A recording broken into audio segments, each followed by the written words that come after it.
What's upper Dub Nation? Rich with Let's Go Warriors back again. We are going to take a look at the future, take a look at some targets, give you a little bit of hope, maybe rehash a little bit of what we've talked about so far. We expect to have Dean Chambers back.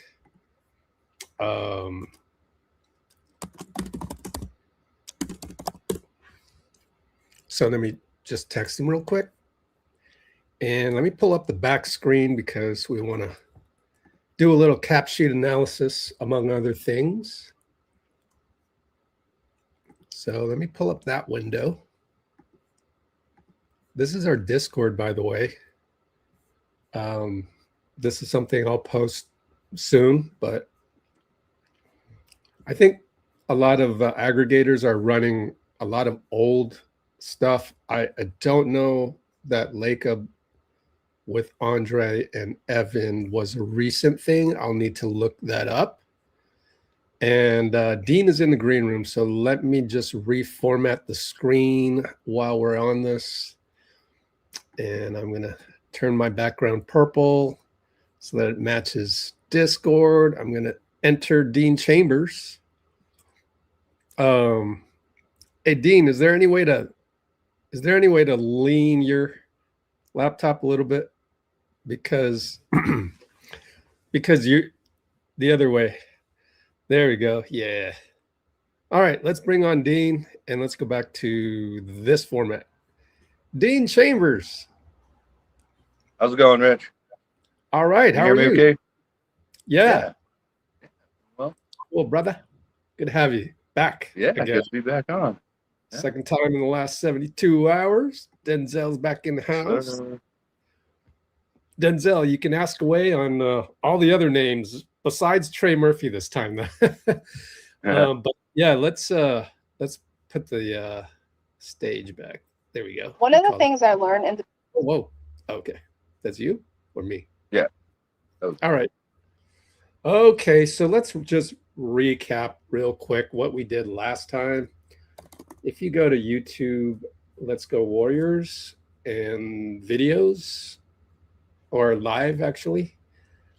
The last live I did was actually the Valkyries game. And then before that, we had Dean on for this one, where we said, hey, look, could we have really traded for Kawhi, Anthony Davis, Trey Murphy, Jaylen Brown? Hey, here's a new idea, MPJ, right? So we went through those one by one. And honestly, we shot all of those down.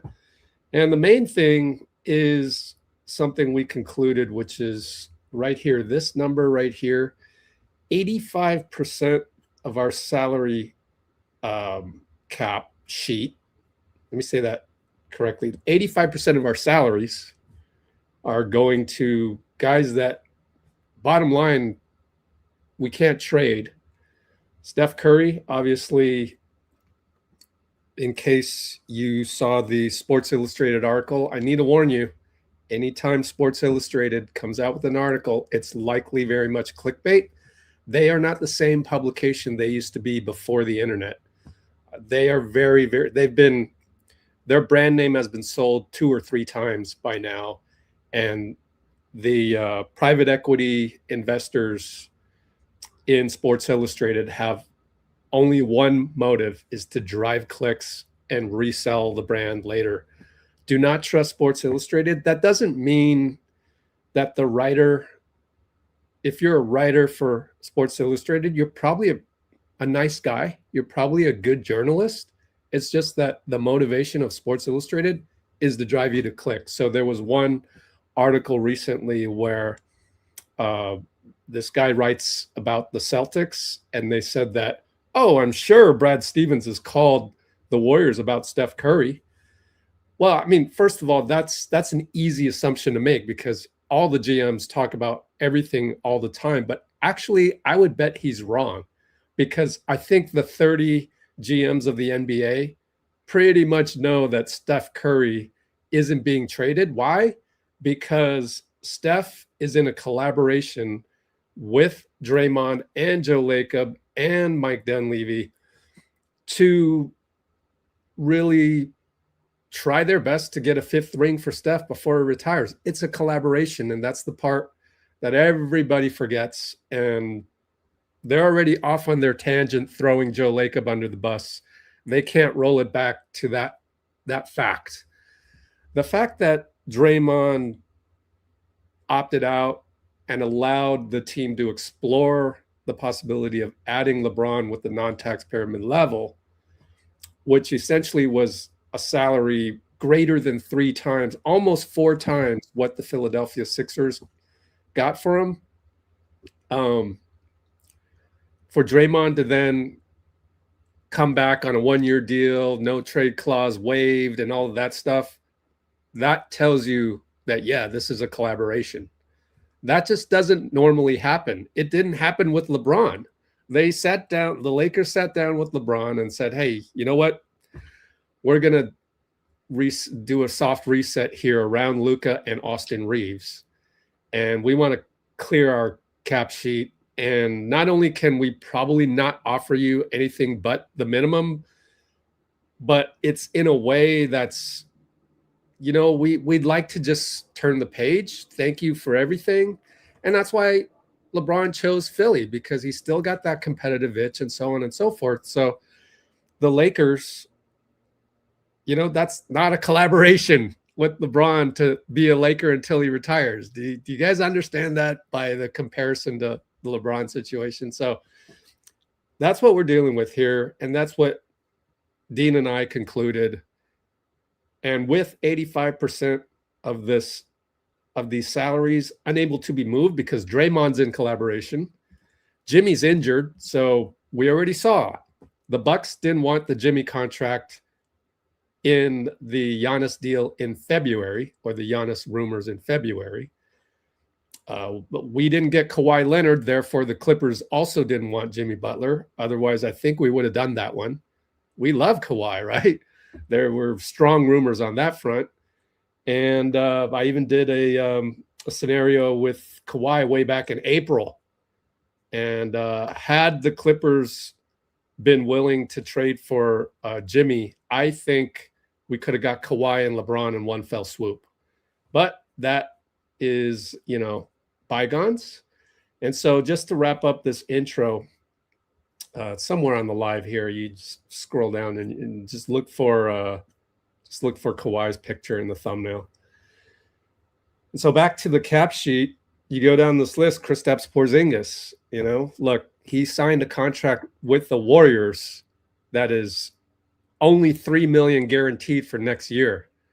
If that isn't an indication that probably nobody out there wants Kristaps as is right now, then I don't know what is. And obviously Moses Moody, who, look, if we had gotten LeBron at the non-taxpayer mid-level, this is the only salary that would have worked. All the ones underneath Moses, as I said, the ones above Moses are untradeable for various reasons, and the ones below Moses are not enough. We did the cap sheet calculations.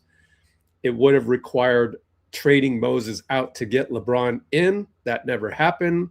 So we go back and yeah, if you want to trade Moses for nothing, which is what we would have done to get LeBron at the non-taxpayer mid-level, then yeah, you can do that. But now that LeBron's not coming, you don't just trade Moses for nothing, right? You want to trade him for something. And I don't see any reason for another team to get a guy who has a torn patellar tendon.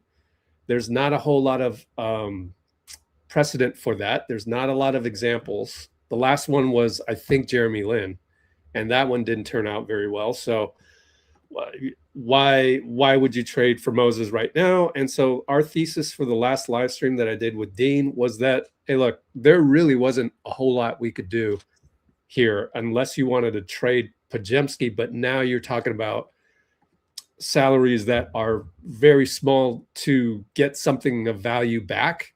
And by the way, this is his rookie contract, which is a good contract for what you're getting, like $5.7 million for the output of Brandon Porziņģis. That's a steal. Same thing with Guy Santos, and everything else is a veteran's minimum. So that's where we are. Anything to add, Dean? No, not really. I think the as you were saying, the only real way to add something that would really push us over the top probably was the LeBron contract. You know, and Draymond. We assumed Draymond would have been making the same as LeBron. By the way, Right. I never heard anything about that, but just assumed that it was the 15,044,000. So number. But not getting him, you know, I think you have to go forward and see what you have. And this is always the case, in order to not buy high and sell low. You know, you don't want to trade these guys out when their value's at its nadir or whatever. You know, like Moody. I mean, Moody's value is the lowest it could possibly be right now because no one knows what he's going to look like. Yeah. Yeah. So let's take a look at what other things we can do. I must say that one other extra step that I didn't have time for because of the Valkyrie stream, and I wrote a new article on our website which encapsulates the previous live stream to that, which is website. The 85% problem, which was, yeah, I identified that even before Dean hopped on last live stream, but this kind of just explains all of that, because once LeBron said no, everybody was like, all right, we should go after DeMar. And I really looked at it, and we came to the conclusion that if you're getting DeMar at the non-taxpayer mid-level, essentially, okay, we missed out on LeBron. Let's go get DeMar instead, utilizing that financial exception to the cap. All right. I mean, obviously, all the salaries have to go down because you're now getting under the luxury tax line due to Draymond opting out. And then because one of the features of not paying the luxury tax at that moment in time with the manipulation of the cap sheet is that you get this non-taxpayer mid-level exception to go out and get a free agent for $15 million, although you still need to stay under that first apron, which is only $9 million above the luxury tax line. So then that's why you would have had to trade Moody out, right? So if we're trading Moody out and bring DeMar in, what does that mean? That means you'd have to go to the Warriors cap sheet. That means Draymond has to take that discount, probably at the same level as DeMar. You have to stretch that out a couple years because he just gave up $27 million. So now you got to give him the $27 million back over the course of a couple years, maybe give him some more for doing this. On the other hand, he gets to be a Warrior for the foreseeable future beyond next year, like almost for sure. But that ends up with here, you would have zeroed out Moses Moody because he's gone and DeMar comes in. And then this one would have been like $15 million for Draymond. $15 million for Draymond is $1.6 million greater than Moses next summer, right? And if we're clearing out the cap sheet, that's still $1.6 million over. Plus you got Draymond committed for the year after that. I mean, it's not a terrible situation. But then again, if I'm trying to minimize my contracts for next summer, and again, we're only on the hook for $3 million of this $20 million to Kristaps, well, hey, I actually like Moody and I want to keep him. So, and maybe by next summer, he's back to his old self, which, by the way, Dean, maybe you can talk about this next time you talk, I'm going to put up a poll that I think is very interesting. But okay. I was thinking, man, I know Trey Murphy is 6'8" and he bombs threes himself. I'm fully healthy Moody, like that day in Dallas, fourth quarter before he goes down. Man, Moses was playing so well. I mean, I kind of like the pick now. I wanted Trey Murphy on the day of the draft in 2021. Yeah, it's true. You know how good Moses was playing? It was like, wait, can Trey Murphy play like that? I don't know. Maybe, I mean, Moses' defense got better. He's more of a point of it. I don't know about Trey Murphy's defense. I don't watch enough games. But like the fact that he's making 13 million and Trey Murphy's at what, 27 million, I think it was.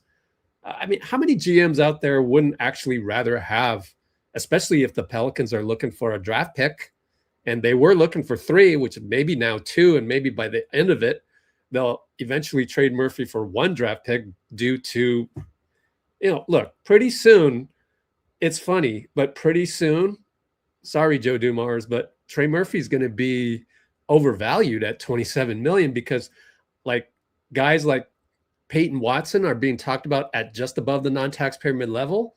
Who just got signed for the Najee Marshall just got signed at the non-taxpayer mid-level.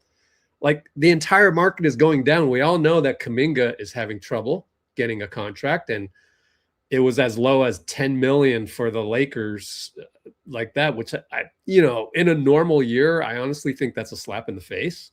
Like Jonathan, he proved he can be valuable in the playoffs. And like all these contracts are just going down. I mean, Najee Marshall, I do think that's fair, 17 million, whatever. But like these two-way players at the wing, man, they're getting squeezed. And I think it's also a function of the 2026 draft. You had a whole bunch of talent come into the league. So, talk about that a little bit, Dean. Moses Moody and Trey Murphy under the lens of Trey Murphy. Yeah, I think it's fascinating that you're saying that because it may be that just I'm sure the NBA will continue to grow sports and movies, even in bad economic times. To really, like movies we're one of the few professions making a lot of money during the Great Depression. But it could be that the cap isn't growing quite as quickly, as people thought. And probably everyone said, hey, we want, two-way athletic wings. So every team overemphasized that. Now there's a ton of them, and they're like, uh-oh, hey, we probably need a point guard and a center too, So if everybody has a bunch of two-way wings, all of them get paid less, right? And, again, really what I've heard about Trey Murphy the most is the trade rumors. More so than, and again, the Pelicans haven't been good enough to make the playoffs, and that's where you really see what guys can do. If we're being completely honest with you, what they're doing on the Pelicans, winning 35 games in a year, not quite the same as. And that goes for bigger names too, like LaMelo Ball or anybody, But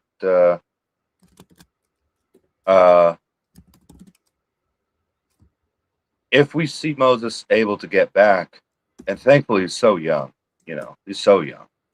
I mean, he's years away from being able to rent a car if you're a normal love that person, So hopefully he can get back pretty close to where he was at. If that's the case, paying him half of what Trey Murphy's making, I think you're right. That's a huge discount. And you got my text about the we'll get into the cap stuff later.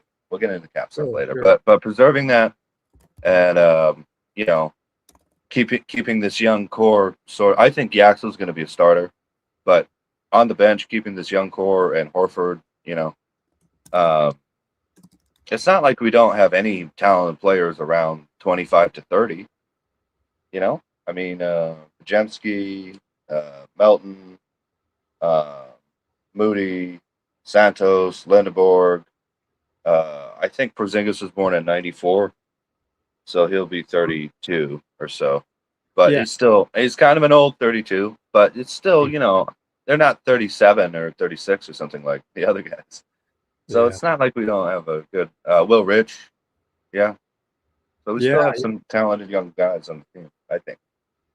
How old is Charles Bassey? I really like Charles Bassey. I almost 24. I don't want to be mean to. Don't take this as being mean to Quentin Post, but I was on here on live stream saying I actually like Charles Bassey. And if you go look up his G League highlights with the Warriors, Santa Cruz Warriors, he was starting to hit some threes. And it was like, I was going to do a live stream on that. Now I can because he's back, but he's hitting some threes. It was really impressive. If you go look at his G League stats, he now is how old? 25. Nice. He can rent a car. Oh, he's from Nigeria, huh? Yeah. But don't you love Bassey's like, just go get the ball, you know? And he goes and gets it. You know, Rich, I haven't seen a lot of him play. I had to work so much that I was mostly listening to you. So it was radio style. Oh, and your excitement every time he was on the court was palpable, though. You know, because he sounds like well, you know, you need high motor guys. You just that might be the most underrated thing in the NBA. If you got a guy with a really high motor that's just like, I'm going to get the ball. I mean, look, obviously this is sort of a ridiculous thing to say, but Dennis Rodman pretty much made millions. Like, hey, I'm going to go get the ball. Now, he was an unnaturally talented rebounder, but if he just rebounded, didn't dive into the end defender and everything, but he just had the highest motor. You know, you need that stuff, man. You need that on a team, especially on a team of nice, cool, you know, nonchalant type guys like the Warriors often have. That's why Draymond is so important. You know, just garbage pail, like. I love that garbage pail. Yeah. He's a garbage pail kid. Let's get and we need that. Thank God we have him.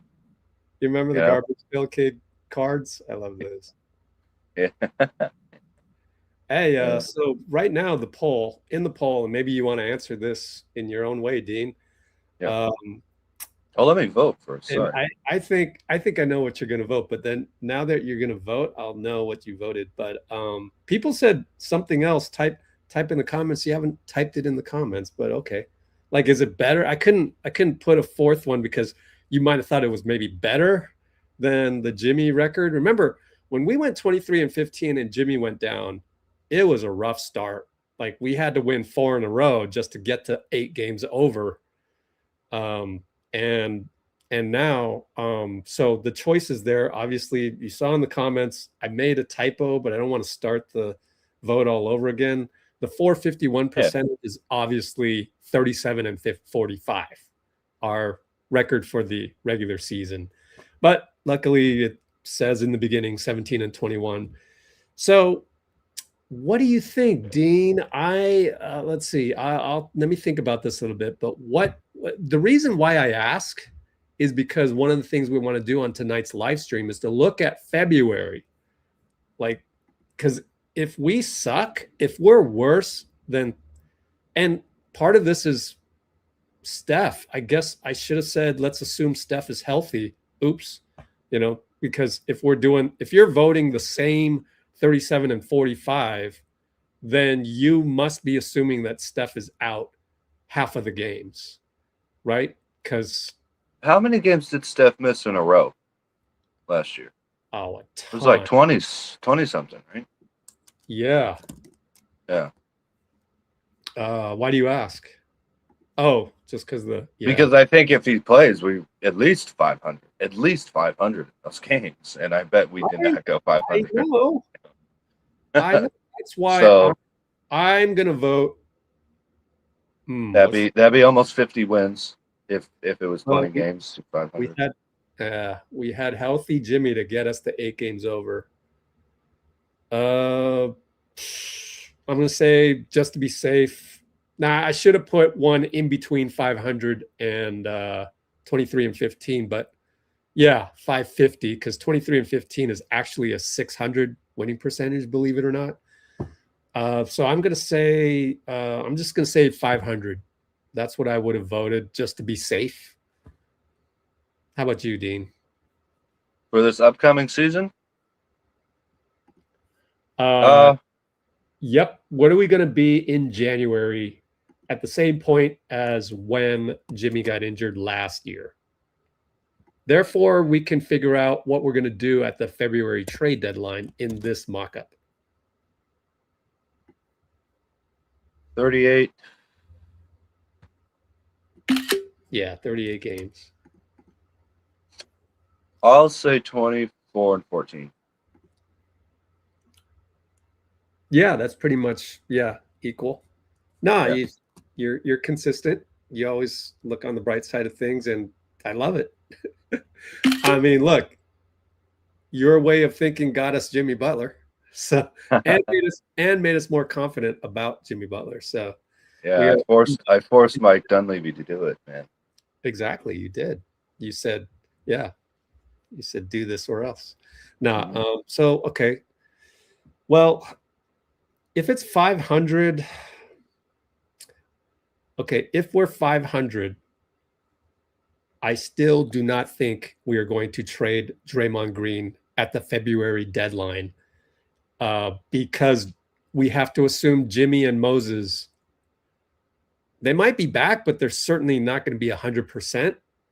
Never forget, Melton was never 100% until the end of last season, and he came off an ACL. It takes a while to get back on the court, and the NBA is so rigorous that it does take up until then. Now, if we make the playoffs or even the play-in, I'm confident that we'll have 100% Jimmy and Moses, as we did Melton. By the way, how did Melton do in that play-in game? Just out of curiosity.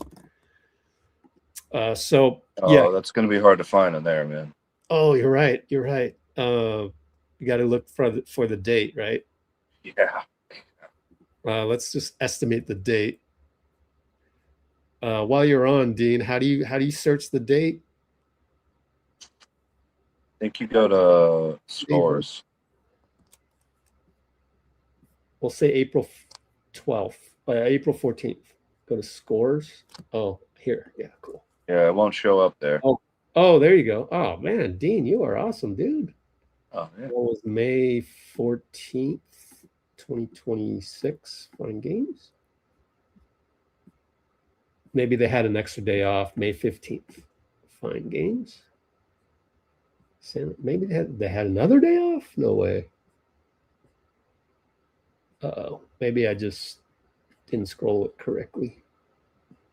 May 15th, 2 NBA games. 13th, May 12th. 2026? Yeah, it's 2026, right? Maybe it was May 17th. Who knows?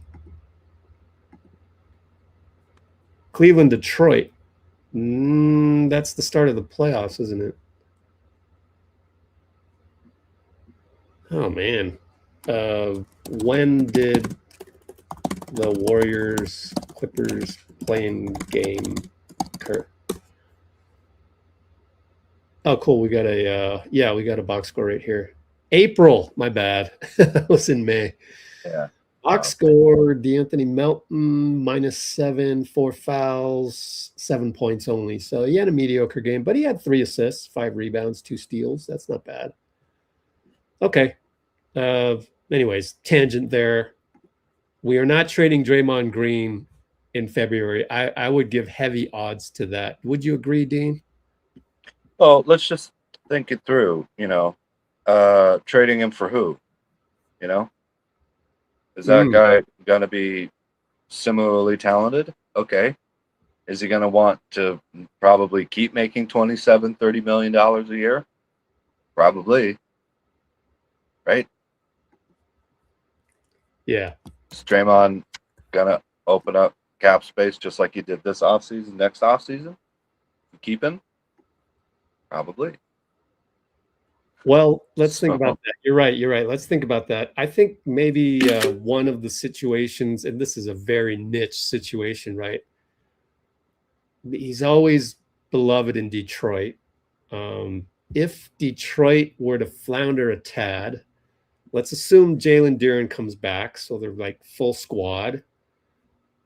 I want to look at capsheets.com because I'm only concerned about this season, and it's a lot easier to read just one season here.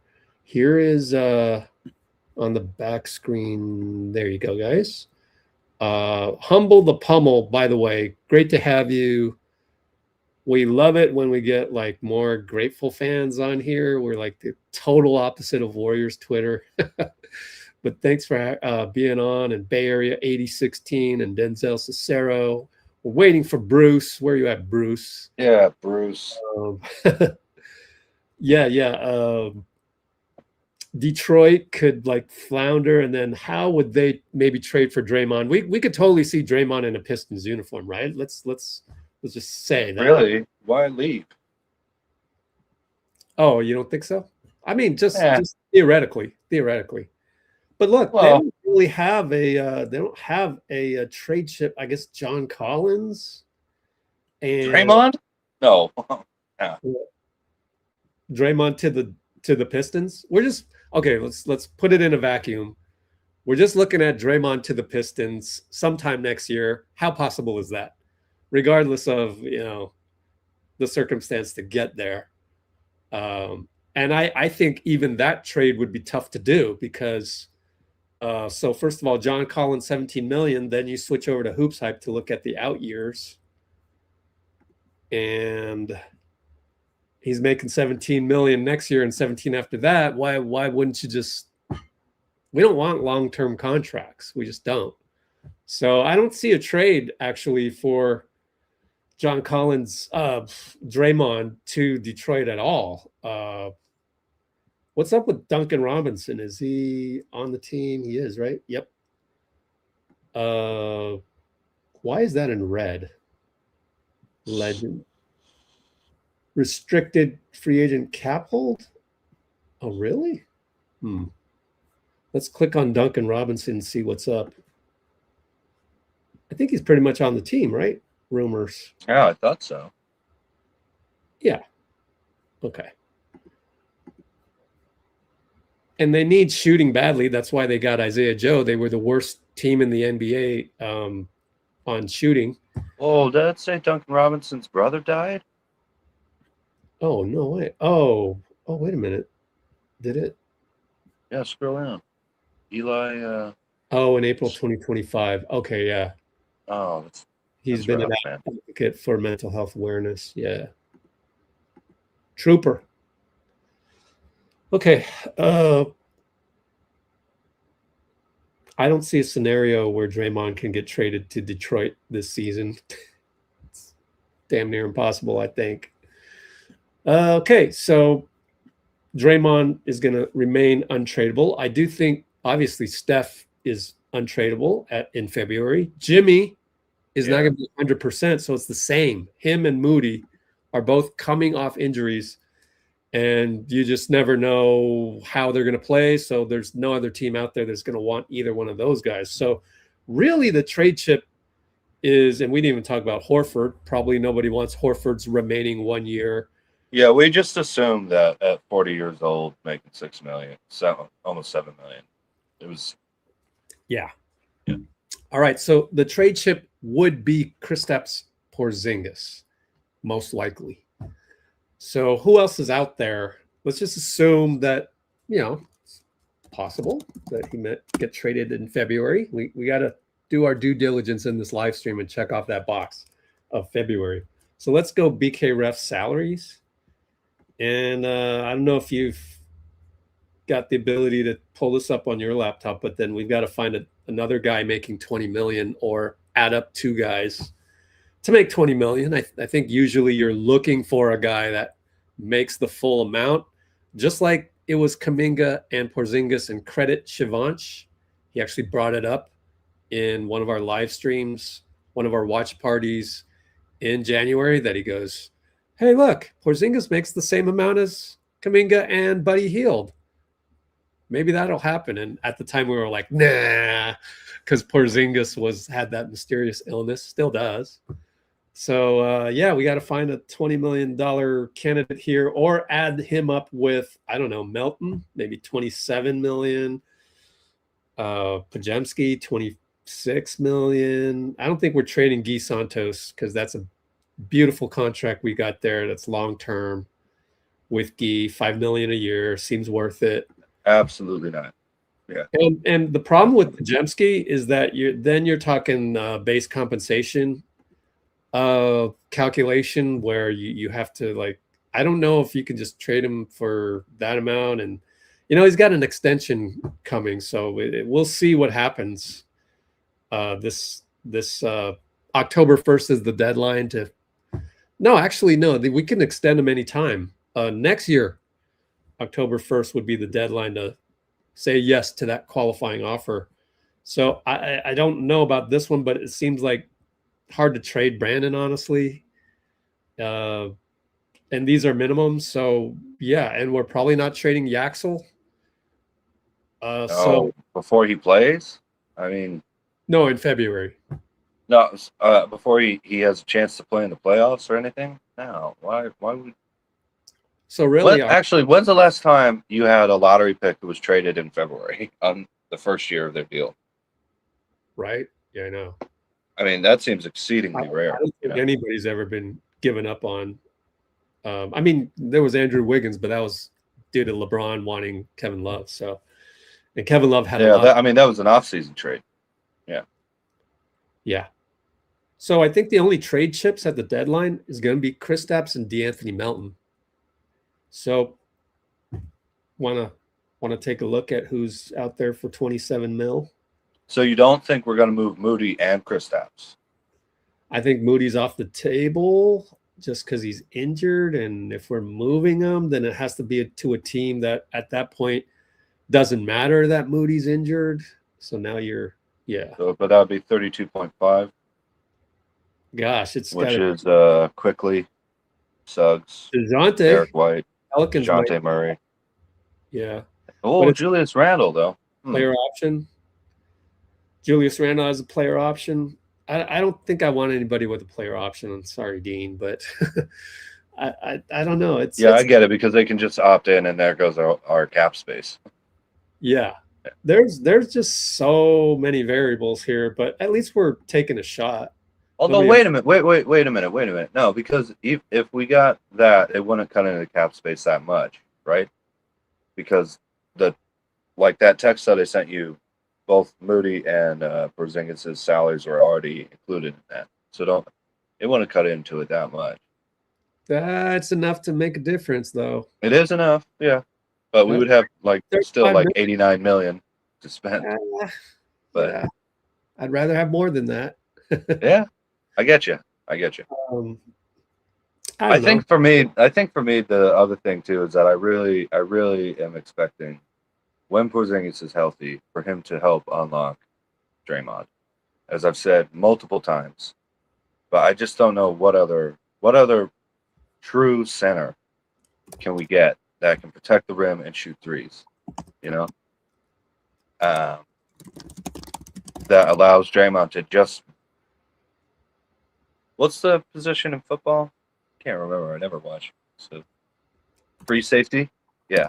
He just gets to be a free safety out there.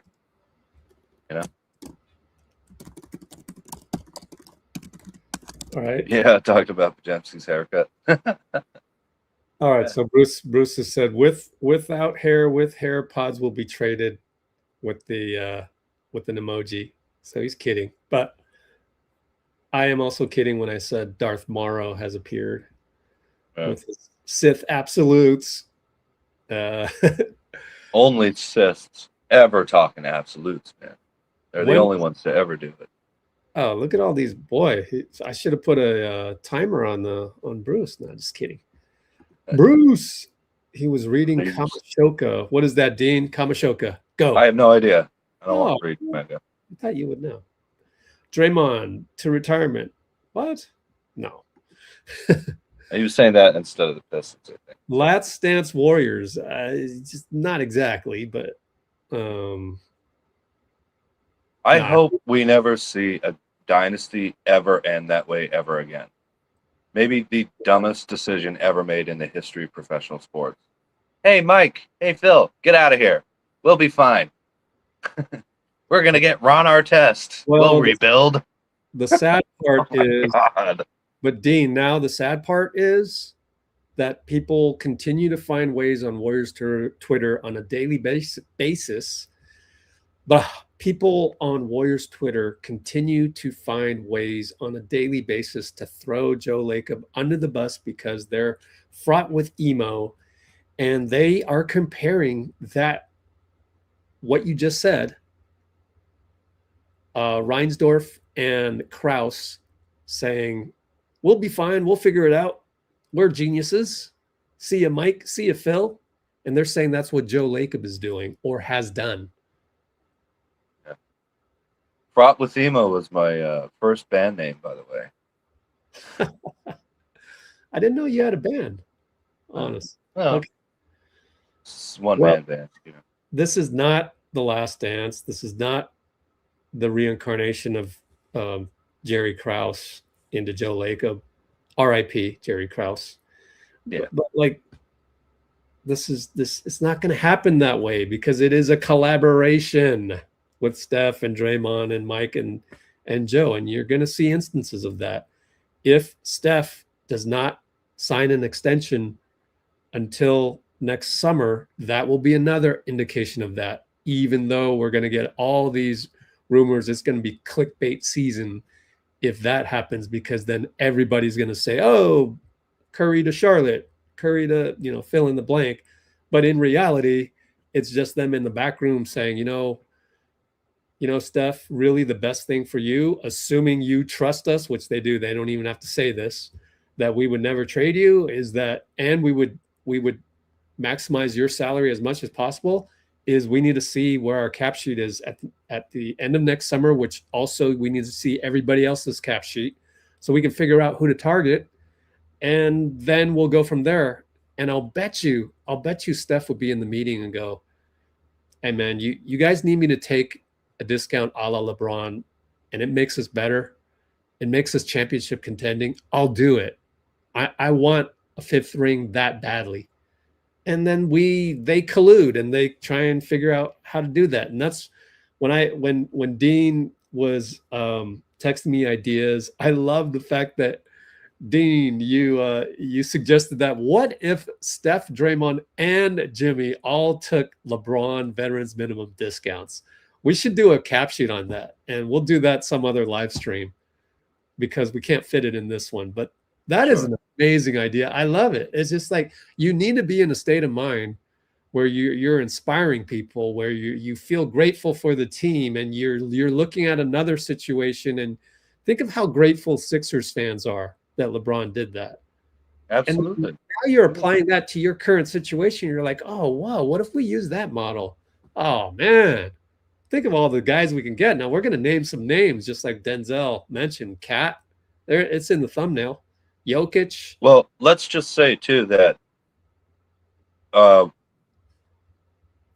with the guys that we have signed, and those three coming back on, so I would just do. I'm fine with the multi-year veterans minimums. I guess we could. So that it's only 4.5. Yeah. But okay, Yisha. All right. Come on, Bruce. Let's be serious here. Second.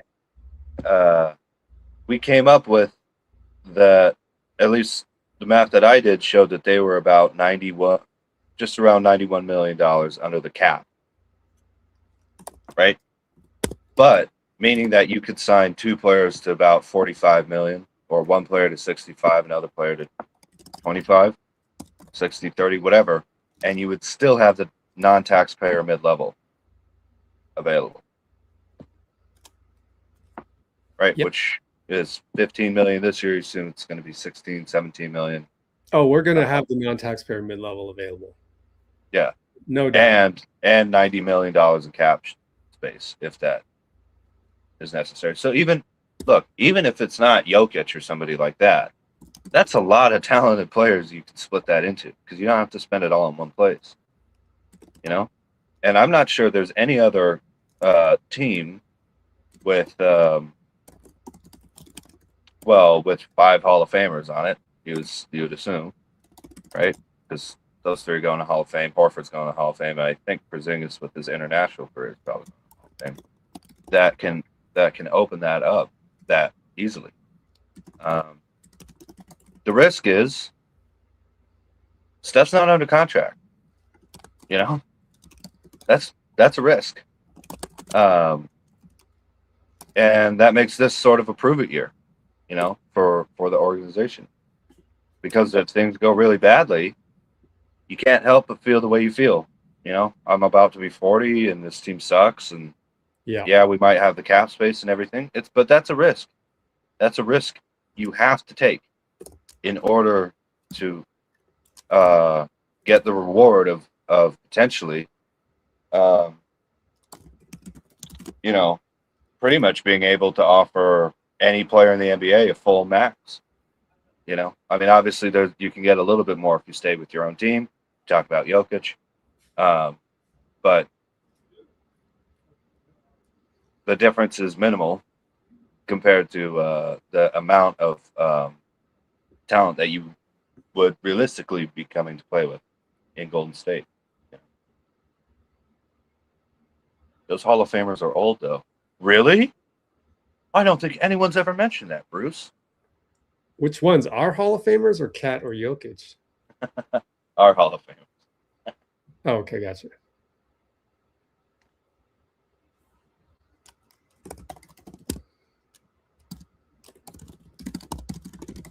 All right, so we do have a free Discord server. I want to mention that while I get a chance. It's right here in the background here. You can see that it divvies up all the information you could possibly get.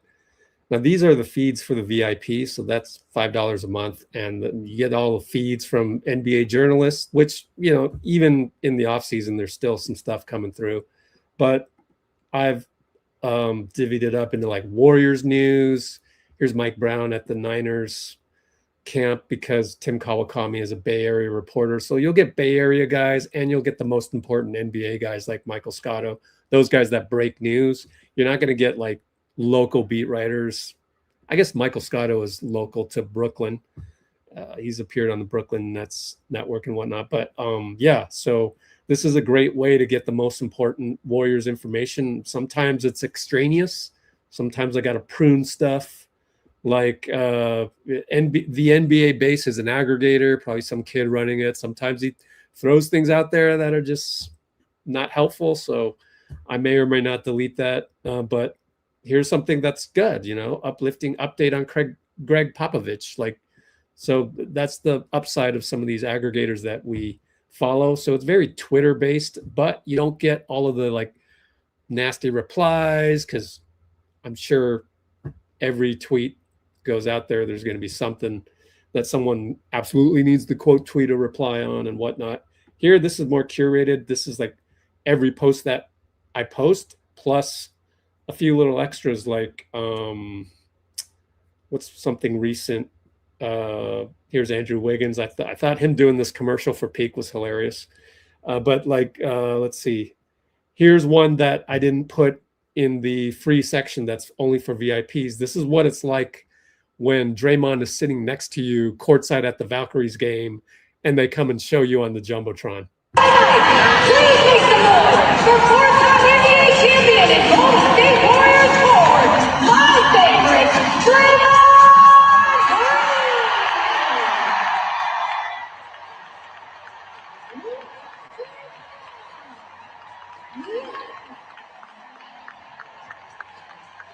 So just little tidbits like that I may find on Instagram. I just kind of, you know, every little tidbit that's kind of had to go the extra mile to find.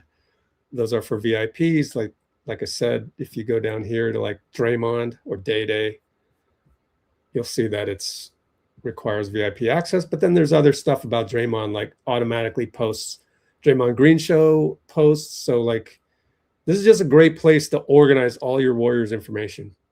So even if you're not familiar with Discord, once you get on it, like Bruce will tell you, that's the first thing he checks. It's the first thing I check too, every day. That Draymond Carlisle, by the way, was absolutely amazing. That was great. Oh, the one with Rick Carlisle? Yeah. Yep. lot of great stuff.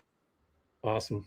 Yeah, I was gonna watch it later, but I was driving around delivering, and it just came up on the recommended. Started playing. I was like, oh, great! I had a great hour and a half just driving around L.A.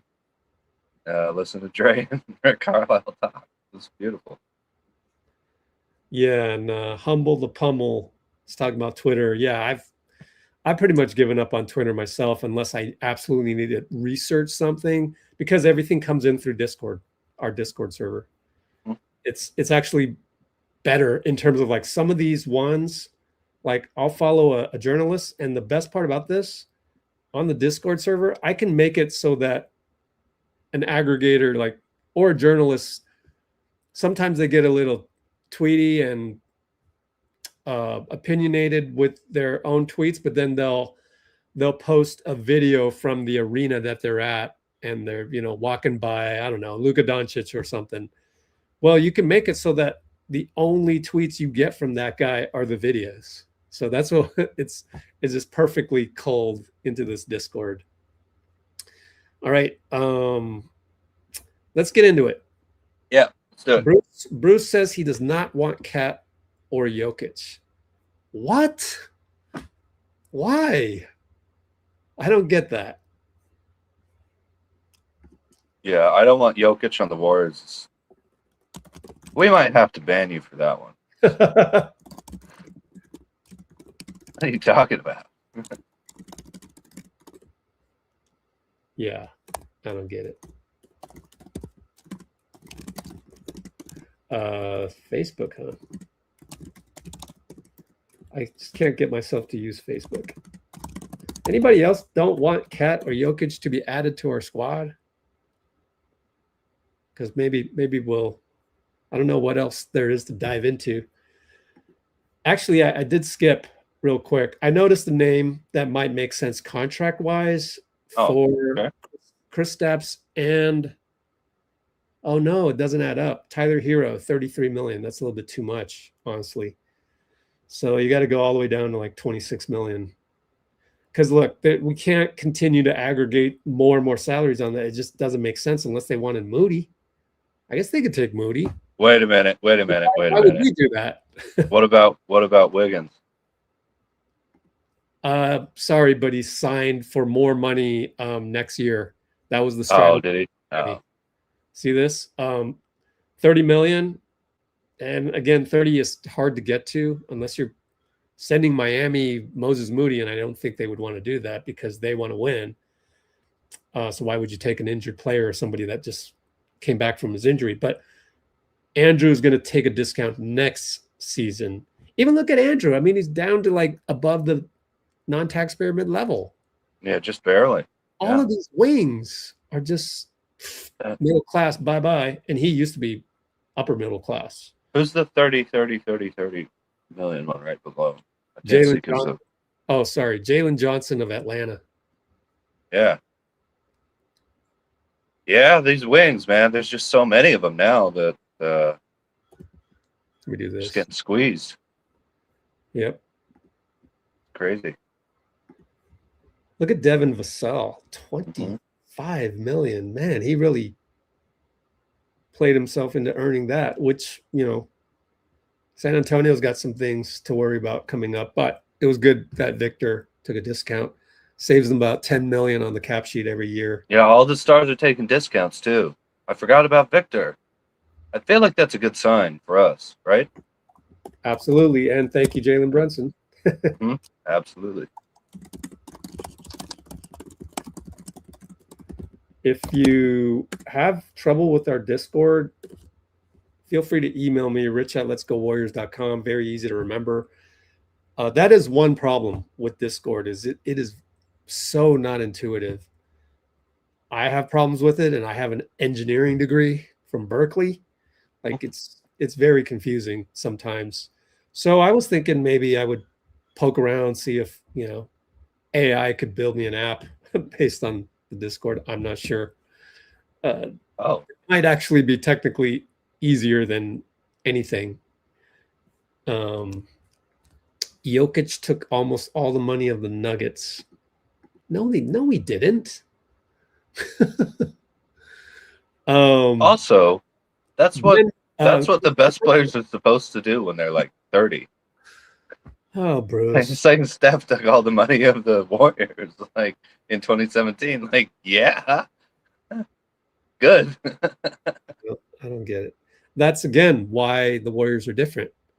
Like, we can envision a scenario where Steph takes a huge discount to get Jokic. Could Denver do that? No, like they don't have a relationship with Jokic at that level. Well, also the problem is that you're talking about Steph with an organization that spent a huge amount of money, and the Nuggets have been very cheap. So it's totally different, you know. I don't know that It's the totally Nuggets different. are very cheap. I gotta push back on that one. When they won the championship, they paid everybody. So that's the price. Okay. Fair enough. But the reason why they're stuck is not Jokic. You can never blame the main guy when he's still playing at an MVP level. You can never do that. You can do that when it's Zach LaVine is your number one salary and he sucks or isn't contributing to winning, let's put it. But also Jamal Murray, they got to pay him. But it's these other guys that they didn't want to lose after the championship, which is Christian Brown and MPJ. They had to ship out eventually, but they did get Cam Johnson back. And by the way, that one's also a contract that nobody knows what they're going to do. Are they going to stay in the second apron? They got to just get out of the second apron at some point during the season. So it's interesting what Denver will do, and that's why Nicola also wants to see where they're going to go with this. So everybody's got to root against the Nuggets. We got to hope they get bumped in the Western. They don't make the Western Conference Finals, and hope for the worst for them, I guess, because then, hey, look, bottom line is you want to improve your team. So it's a zero-sum game in the world of modern day gladiator. Someone wins, someone loses. So if we're going to have the opportunity to maybe go after Jokic, that's a long shot anyways. Well, we got to root against Denver. And we got to root against actually New York. It doesn't really matter, I don't think, because they just cannot sustain. They want to stay near the second apron. Here's New York. Speaking of Karl-Anthony Towns, they got to pay OG Anunoby after this pretty soon. Jalen Brunson is definitely going to get his worth because he already took the discount. Right. Mikhail's locked in for a bit, so no worries on that. But look, we could come in and go, hey, Cat, we will pay you the king's ransom. We can pay you X, and you and I, Dean, after this live stream, we got to go research what that number would be, because eventually we'd want to make a 2027 cap sheet that can, maybe empty this out, maybe give minimum contracts to Steph, or maybe it's 30 million to Steph or something, more, I guess, reasonable at this. Yeah, we have the optionality to do what we want. Oh no, optionality. We said it. Oh yeah. Oh, optional. Who wants optionality? Just do something, man. What do you mean plan for the future? That means doing nothing right now? Yeah, it is going to take future picks as well as cap space. That's the formula the Lakers had to rebuild around Luka. Now, was it the prettiest rebuild? No. Also, they're dealing with this roster crunch. Quentin Grimes, okay, non-taxpayer mid-level, good for you. But actually, no, he was signed into cap space at the mid-level exception level.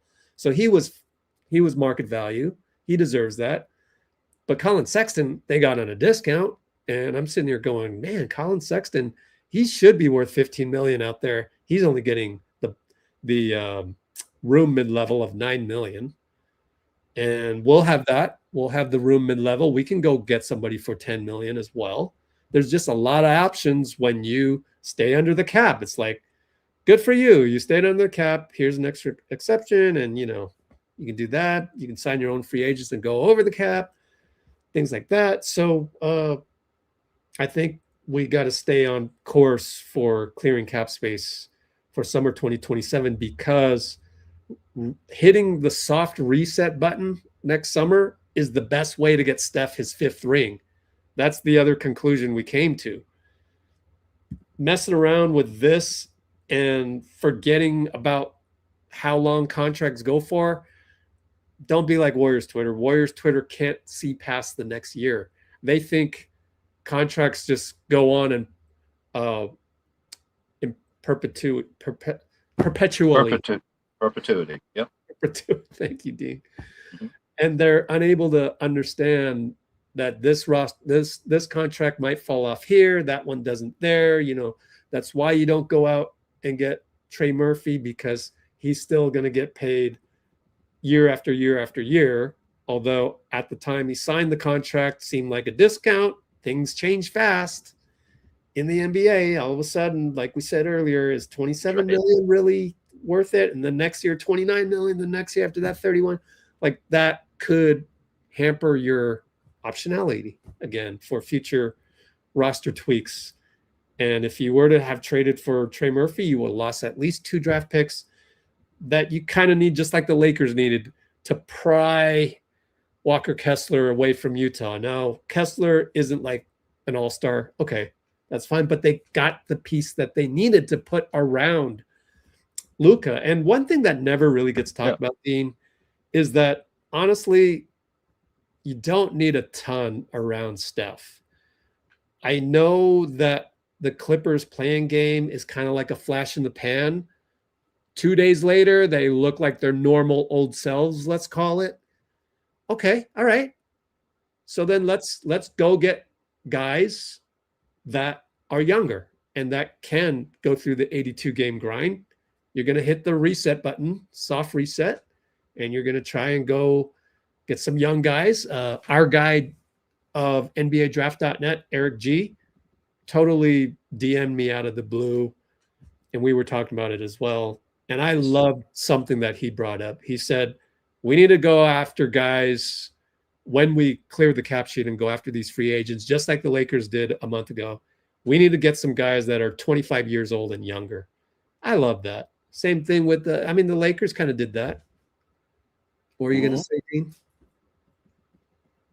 Well, I wasn't going to say anything, but you made me think. Let's say we do get Jokic and pay him like $65 million a year, right? Well, what kind of player for, because we'd still have about 25 million, and then we'd have the, let's say, 16 million non-taxpayer mid-level. What of those 2 salaries would you, like, what kind of player for those 2 salaries would you be looking at? You know? Say that one more time. If we got Jokic and we paid him 65 million, we'd have 25 million in cap space left, about, and then we'd still have the non-taxpayer mid-level at about 16 million. So, what to best case scenario? You know, what 2 types of players do you think you would like to put around, like a Steph, Jokic? I like it. We'll get to your questions, guys. Who's young out there at the non-taxpayer mid-level? If Steve hadn't ruined the relationship with Kuminga, I would have been happy with You want Kuminga back? No, it's not going to happen. Yeah. Look, it's not all Steve's fault either. Kuminga has his warts, and Sure. he is not a more athletic version of Guy Santos, unfortunately. That's all he needed to do, but it didn't happen that way. So let's go look for another. You said since I'm juggling multiple things in the comments and thinking about what we're doing on this live in terms of the cap sheet. Yeah. What's my target? 25 and 16. Ooh, I get to get a guy for 25. I love your. Well, 65 and 25 is 90. Okay. Yeah. No, I haven't had time to check your math, so I'm just gonna trust your math. You know who I like? Yeah, I think I did it right. I'll check it again though after. Dean Chambers. Here's a name but this has to be a trade because he's not a free agent. Yeah. Look, first of all, I've said before, I am in love with Brandon Miller. He killed us in the regular season games. Why? Because regular season games are back and forth, and we're going to see it again. People aren't talking about this enough. Up through probably the new year, teams are going to full court press. They're going to, especially the bad teams. The bad teams like let's say Memphis. No disrespect, but they're just going to sick all these young guys on you, full court press, and make it a track meet, like Steve likes to say, make it a pickup game, which is why you can connect the dots. Mike Dunleavy goes on the podium after the season and says, we just need to stop turning the ball over. Exactly. So you don't, when you have an older team, you want, look at what the Bulls did, right? In the second three-peat, they played much slower. It went from 90 shots a game in the first three-peat to 75 shots a game in the second three-peat. Why? Well, because they had older guys and they didn't want to get, into a fast break contest game in, game out.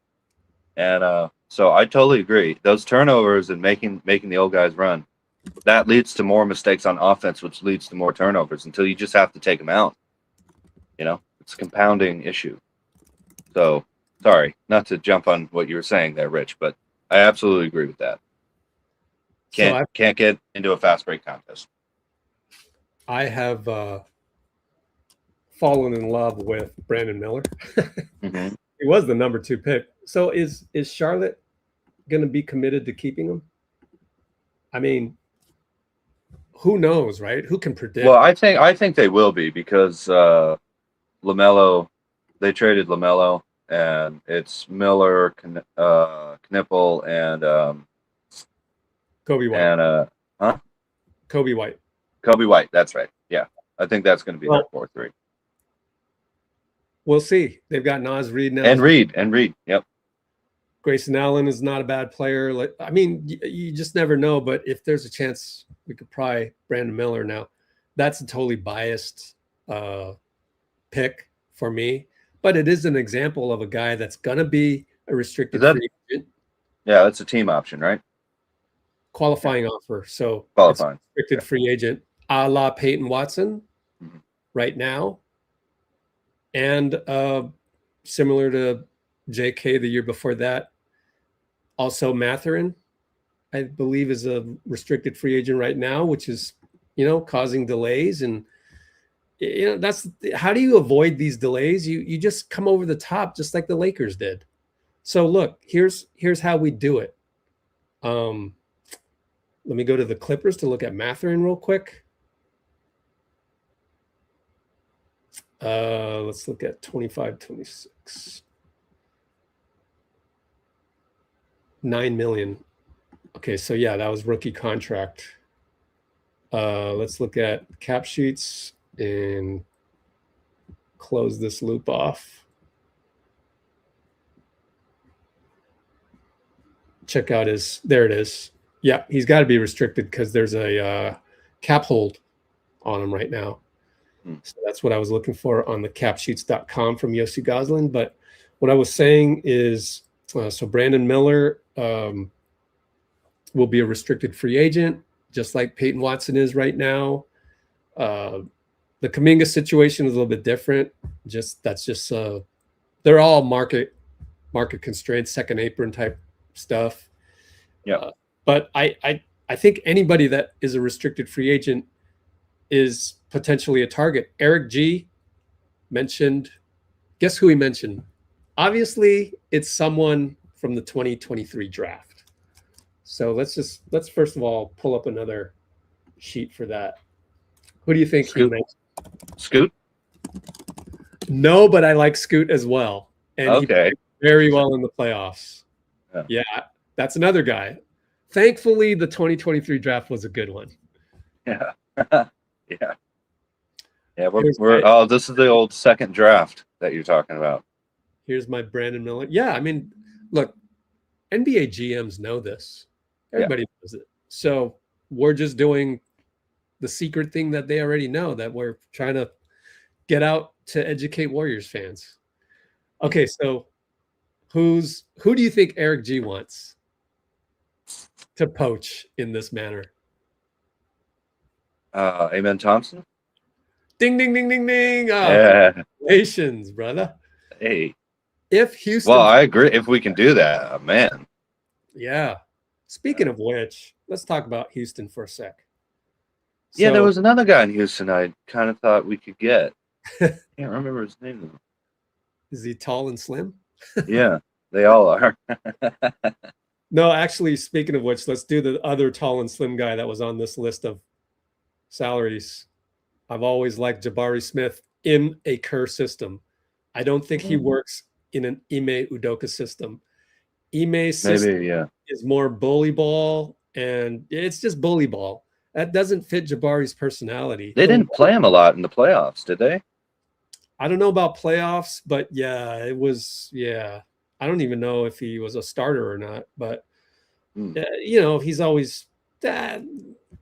And still, his contract here was fair at the time. He's lucky. He got that done early last offseason. Ever since early last offseason, man, ever since Kuminga had to go through what he went through, it's been a terrible market for young guys. That's true. He was sort of a canary in a coal mine, actually, if you think about it.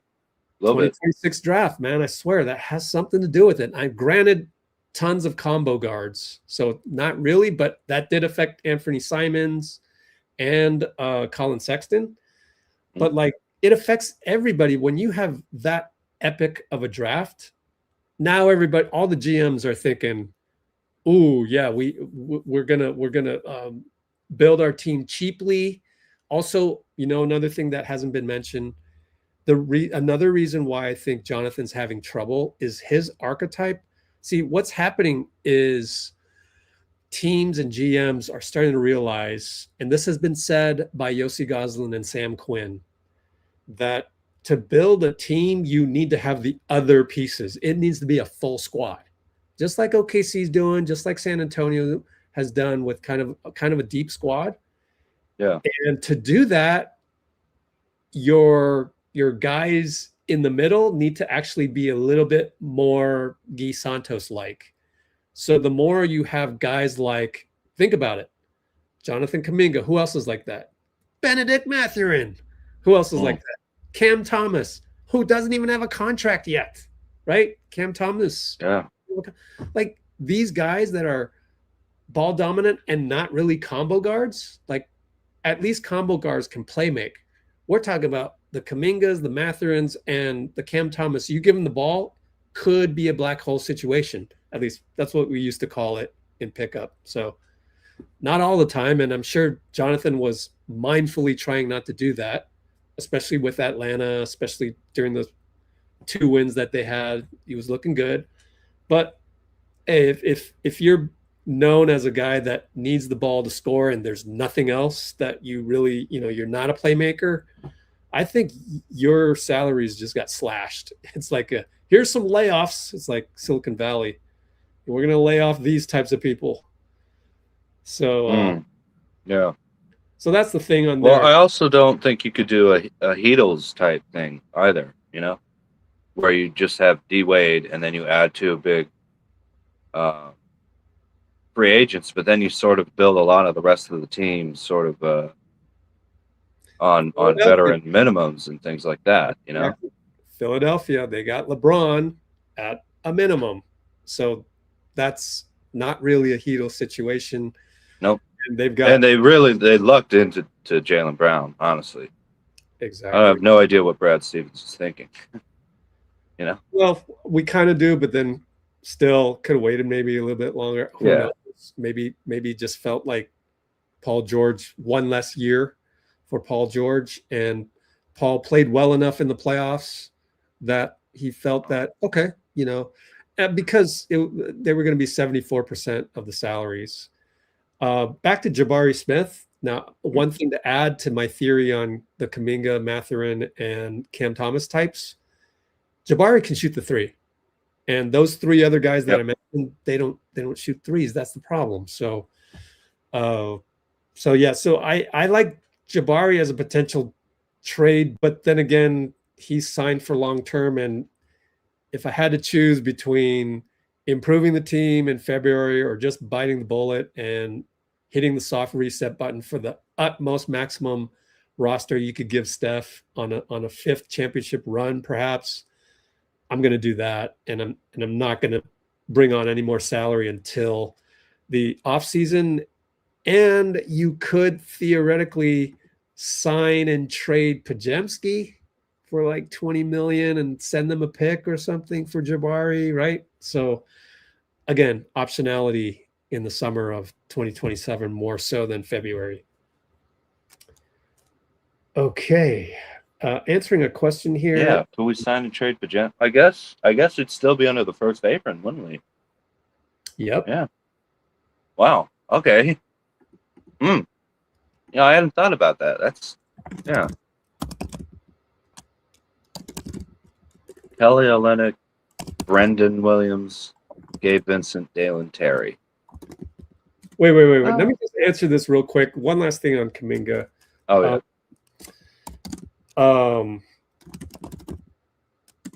Okay. Well, I think what happened there. I think what happened there was just mudslinging back and forth between the Kuminga camp and the Golden State camp, and technically, you stealing some food, which like technically isn't a terrible thing unless. See, this is what happens. If you're in a bad mood and you're on Twitter, any little thing, you're going to take that and make it into something gigantic. I'll even give you an example. This is an example that I don't think I've said before, but like even at the golf tournament, we're following Steph.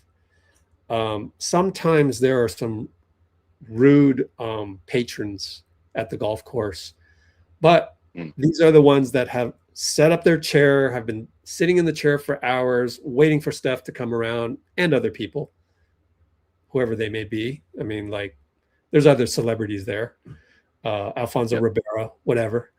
So they're sitting there and my photographer might just accidentally get in front of them that particular moment. And that person's going to go, oh, and just snap at her, use a B word, unfortunately, or what have you. Oh, really? But here's the thing. We were talking about it later, and the way she described it was everybody is this and that. That's actually false. Not everybody is doing it, but you see what the brain has done? It's just like in those movies, in the horror movies or a dark moment in any movie where it's not just one person that insulted you, it's the whole room. So your brain automatically defaults to the worst case scenario because you are in survival mode. That's the problem with Twitter. So I'm trying to explain that to anybody that's wondering, especially Humble the Pummel in our comments.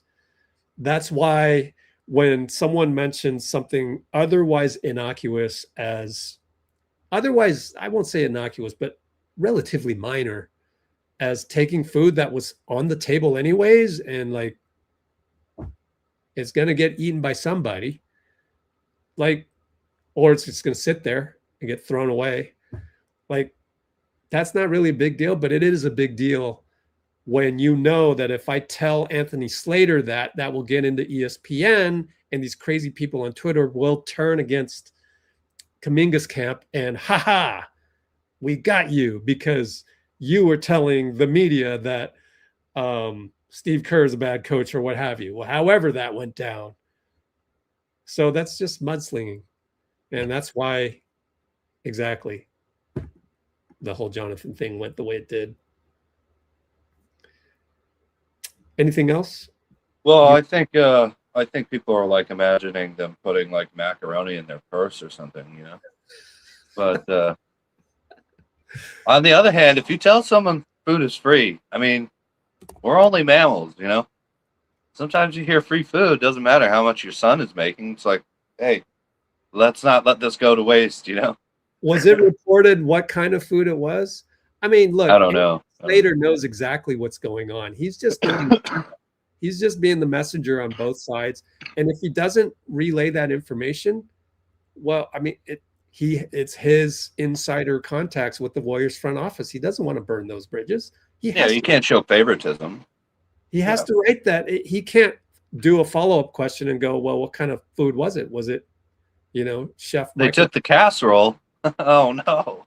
I mean, if it was Chef Michael Mina with Aisha's cornbread, I'm sorry. Anybody off the street is going to take that. Joe Lacob's going to steal some extra ones, man. Have you tried it? Joe Lacob sneaking into the kitchen at night at Chase Center. Ridiculous. It's ridiculous. Next comment. Let's go through these. Kelly Olynyk, Brandon Williams. Yeah, I actually have an article on Brandon Williams if you didn't check it out yet. And we got to come back to these potential trades on the screen here that match Kristaps Porziņģis salary and maybe Melton as well. Here, sorry about that. Here's the Brandon Williams one.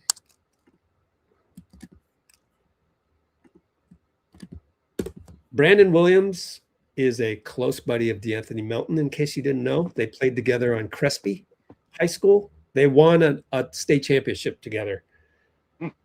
That's why I'm hopeful that we will get Brandon Williams, but who knows? And look, I wrote about this in today's article that we will get. Sorry about that. In today's article, I said the reason why Brandon Williams hasn't been talked about yet could be several reasons. It could be that he might have another offer at the veterans minimum somewhere else that maybe depends on Kuminga signing, or maybe DeRozan. DeRozan has an offer with Miami that he's mulling over. Maybe Brandon Williams could, if DeMar doesn't go there, maybe Miami wants Brandon Williams, and it's like, hey, you get to be behind Davion Mitchell. And he's thinking, I could be a starter here if I play better than Davion Mitchell. So maybe it could be something like that. Look, sure. The Warriors are never, these days, we're no longer the first option, which, again, be grateful, because once upon a time, we were always the first option. I mean, look at DeMarcus Cousins. We got DeMarcus Cousins. Like, that is not the norm. Sometimes that balances out. When I started doing all these Asian tournaments and putting teams in various tournaments, going to travel here and there, you learn pretty soon that, like, you win a championship, you immediately know, okay, some shit will happen to me next tournament, because there's no way I'm winning 2 in a row. Or if you won 2 in a row, you felt extra lucky. And then you go, well, the third one, some shit's going to happen. And when that shit happens to you, you go, oh yeah, it balanced out. And you just take it with a grain of salt. That's love of the game. That's the true maturity of this game that we love, the passion that we have. Can I just say real quick, Rich, can you imagine being Bill Russell and winning 8 championships in a row? 8 in a row? He three-peated, repeated, and three-peated without us missing one. Yeah. Can you even imagine what that would be like? I can. You know why? Because why? The Asian or the Chinese national, Asian American amateur, very, very competitive adult men that were involved in this. There are certain franchises in there that are like the old Celtics were. Now, I think times have changed, and I don't even know if that tournament's still around, but things have flattened out just like everywhere else, even in the NBA. But when there used to be just powerhouses, like there used to be in the Chinese tournament in Chinatown in San Francisco, it would always come down to like 2 or 3 teams. One was the one from Chinatown. They're called Duke.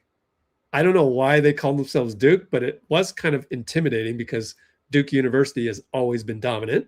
Therefore, them naming themselves after Duke University for whatever reason, maybe there's another reason, it's intimidating to come in and they got their yellow warm-ups and like we just show up in these tattered jerseys like normal basketball lovers, and we have to play like this franchise that gets sponsored by somebody in Chinatown, and they had the best players from Chinatown, so they would always win. So that was like their best player being Bill Russell. They would win 8 in a row. Like they probably didn't win 8 in a row, but like 5 out of 7, 5 out of 8, that's pretty damn good, and they probably did.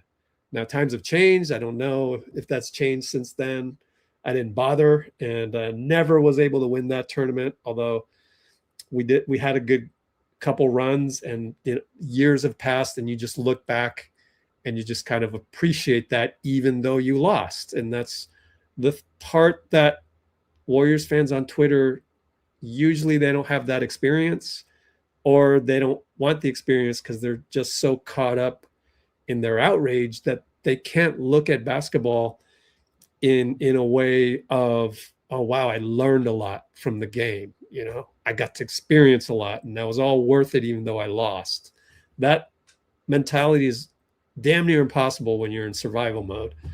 And it was damn near impossible when I was playing in those tournaments, because I was competing, and you just really have to let time pass and look back.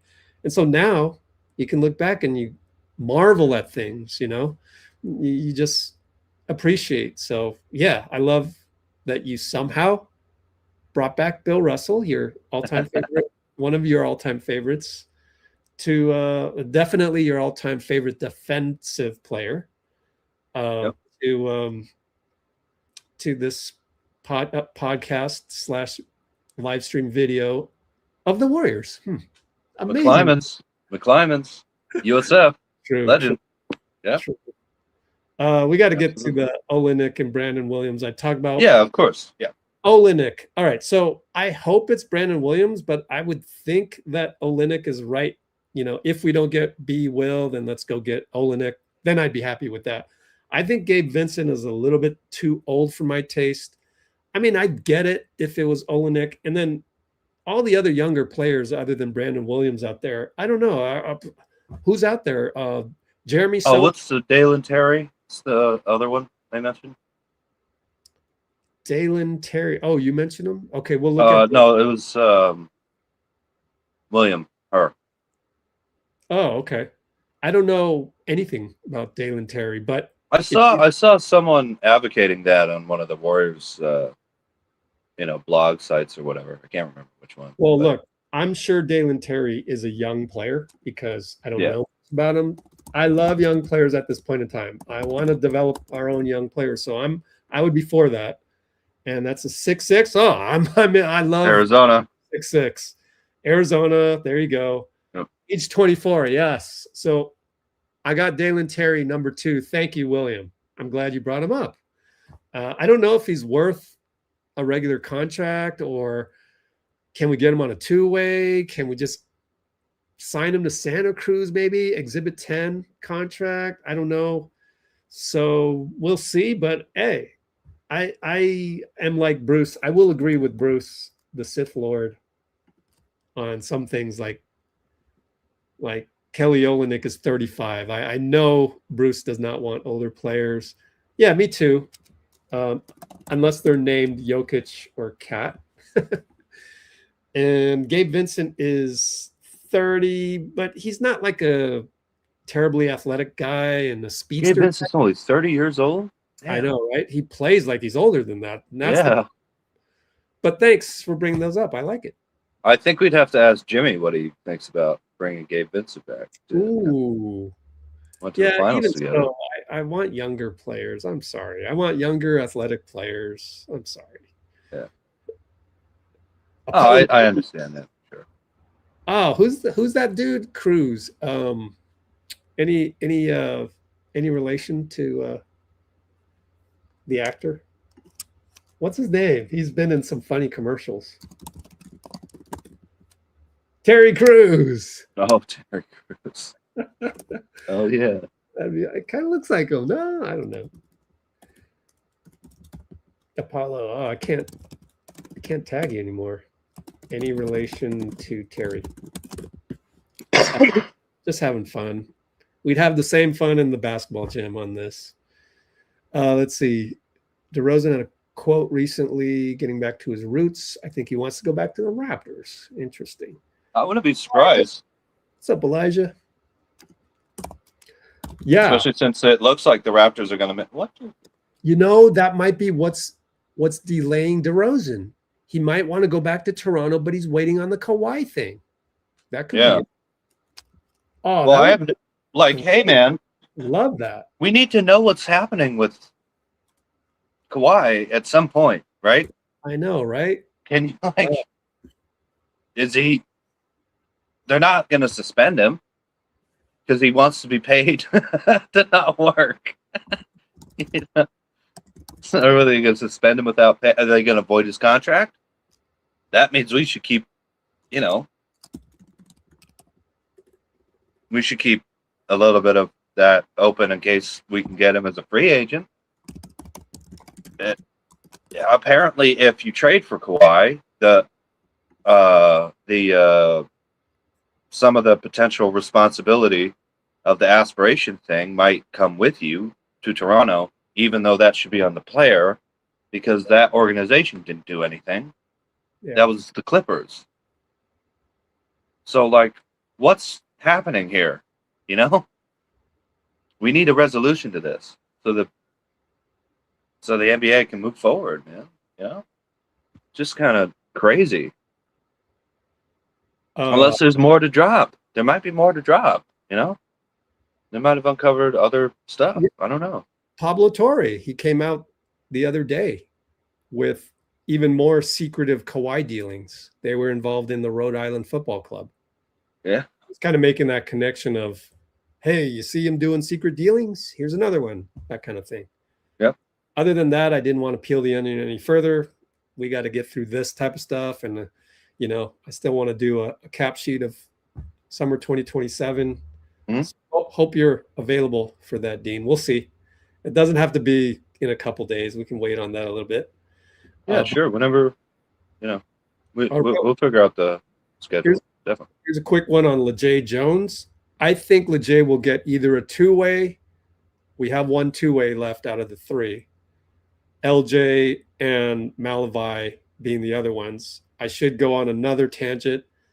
Another Warriors podcaster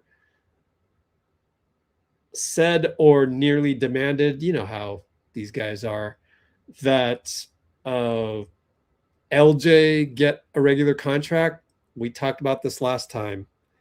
Brother, LJ Cryer. You need to understand the cap sheets. Now, I could be wrong. And if I'm wrong about this, then I will learn something. But there's no need to pay LJ Cryer the regular contract right now. We got him under our control he's a 2-year, two-way contract. So just keep him at a two-way until those number of games, it starts to look like, all right, we're burning too many two-way combined games or what have you. Time to convert LJ. Like, there's really no reason to do that. Because it's what? Prorated or whatever you call it? For however many games you have left, so you can pay him.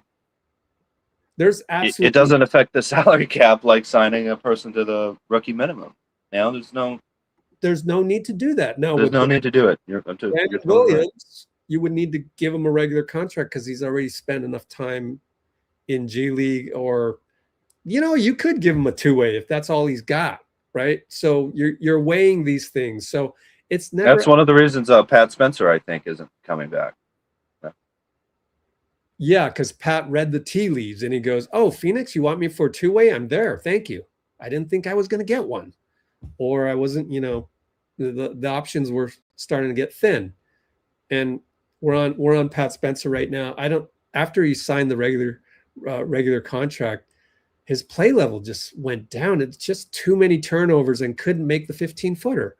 And I said that live stream after live stream, watch party after watch party. Now, he would have a game or two here or there where he would hit those and he wouldn't turn it over, but it was too few and far between.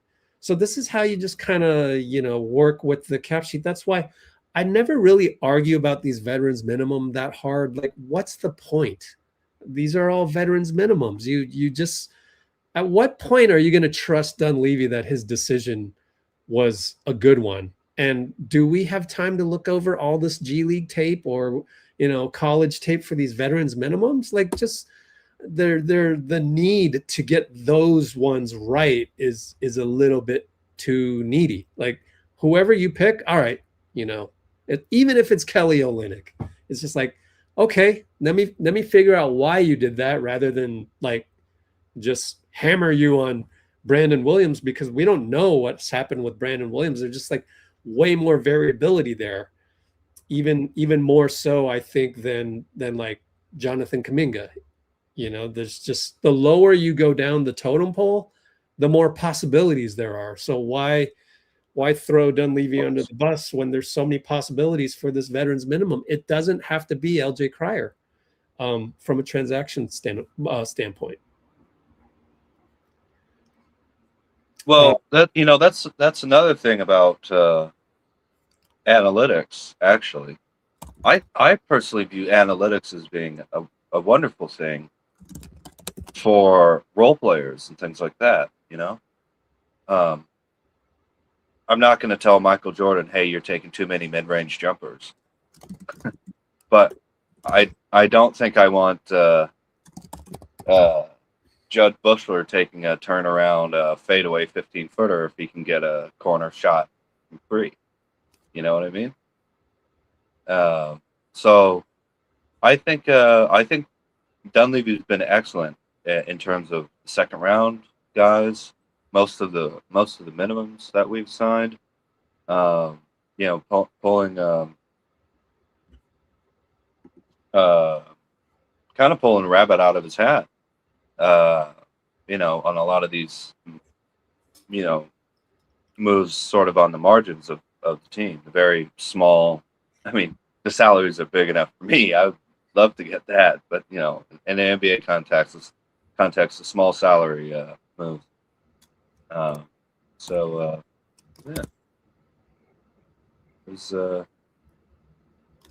I think he's getting a lot of hate for no reason, really. People are like saying he's done a terrible job. Okay. We're injured. You can't evaluate Jimmy Butler when he's injured. Up until the point he got injured, that was a good trade. Who else were we going to get for Jordan Poole? Because you remember, Chris Paul got us out of the second apron. That is debatable. We should look at that one of these days. Kind of look at the Warriors' history, but we have time for that because it's more evergreen. And so maybe that'll be some, end of August. We'll do a deep dive on that. Dog days. Yeah. Now the question next up is Klay Thompson. So last live stream. Actually, no, we didn't talk about it. We talked about this offline, and I chewed you out for this. Sorry, Dean. It's okay. Look, I'm used to it. Oh, really? From me? I'm kidding. I was meaner than Bruce was. Nah, just kidding, Bruce. I like to take. Oh, we're all just joking. Klay Thompson makes $17.5 million. That is more than the non-taxpayer mid-level, which is $15 million. If this guy, this buyout candidate, makes, had to mute Dean's mic. If the buyout candidate makes more than the non-taxpayer mid-level, then you need to be under the first apron, which we are not. However, had we gotten LeBron, we might have been able to get Klay, but that decision tree branch has closed or been cut off, really. So no, the answer is no, we cannot get Klay Thompson at all because it's against the rules. Same thing with Zach LaVine, which I don't know that we talked about last live stream. Maybe we did. But yeah, Zach LaVine, anybody making more than $15 million, we cannot get through a buyout. It's the person's last contract. Dean, it got really loud over there. Are you vacuuming?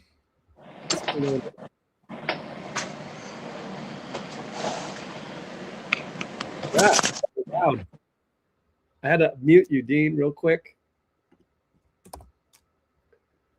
Pinoys. We got Pinoy in the house. Better? Oh, yeah. Just plugging my phone in, man. Oh, I got you. Getting low on battery. Oh, so your laptop has problems with StreamYard? No, I didn't. Well, I didn't want to try it again because of the camera issue. You're on your phone right now. Yeah. Gotcha. Um, I got an extra laptop here. I was given to it because they didn't need it anymore. So I don't know if it'll help you or not. So Are you serious, Rich? Well, it's a Chromebook, but it works. Oh, wow. Thanks, Okay. man. Well, I'll let you know. And yeah. I mean, if you need it, I can figure it out here, but that's really No, generous of you, Rich. Thank you. I don't need that at all. And they were moving, so they wanted to just, shed themselves of the Chromebook. All right, so going back to February, here's a name for you, Dean. And we haven't even gone to summer 2027. But like I said, I think it's worth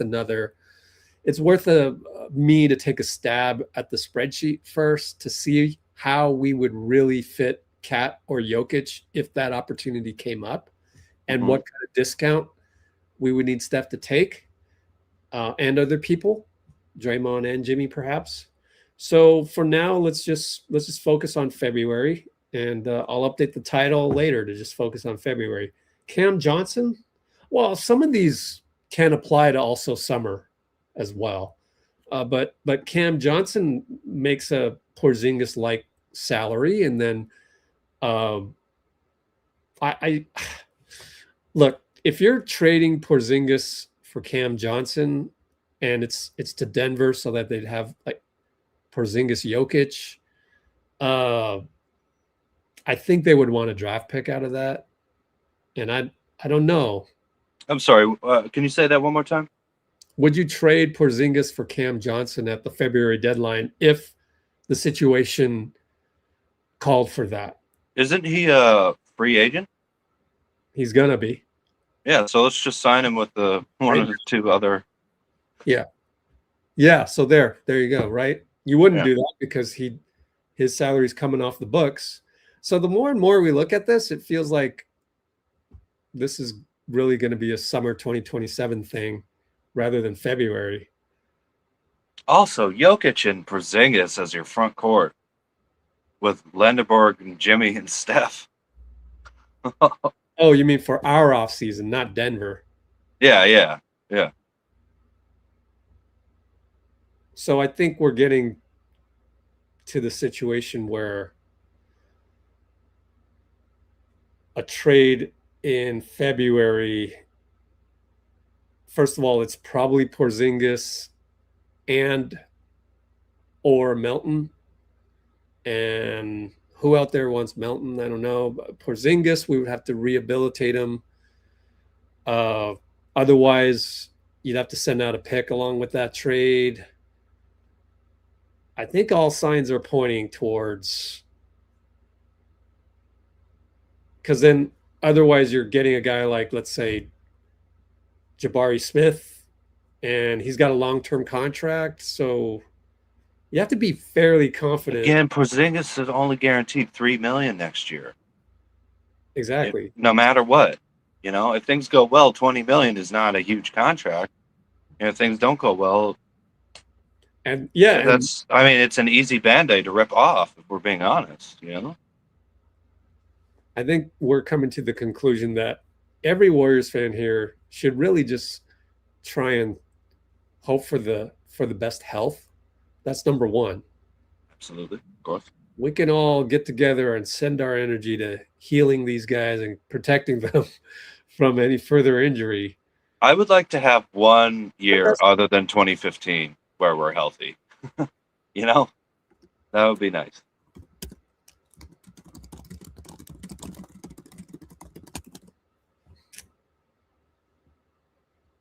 I was picturing a Last Dance run like the Bulls did.